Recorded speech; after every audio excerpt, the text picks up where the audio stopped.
మా ఊళ్ళో శాంతనం చూసిర్రా, నాకేం పోయి లగ్గమప్పుడు 2 లక్షలు ఇచ్చారు కట్నము, మా తమ్ముడికేం పోయి 10 లక్షల కట్నం అట. ఇప్పుడు నేను ఆ నెలకి 5 లక్షలు ఇచ్చిందా కూకొని నెలకి 5 లక్షలు ఇచ్చిందా కూకొని ఆడైతే 5 లక్షలు ఇవ్వకపోలా నేను ఇప్పుడే పోయి పోలీస్ స్టేషన్లో పోయి కేసు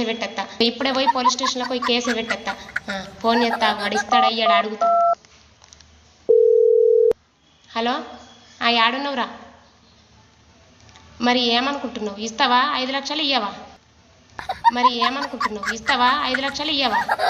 నేను రెడీ అయిన మరి పోలీస్ స్టేషన్లో పోతున్నాయి కేసు పెట్టా. అద్దా, నాకు నమ్మకం లేదు. నాకు కాగితం రాసియుర్రి. నాకు ఆ కాగితం రాసి చేతిలో పెట్టుర్రి. నాకు తెలియదు. పోనీగా, సరే. నేనేంటుకుంటా? నాకు 2 లక్షలట, 10 లక్షలట.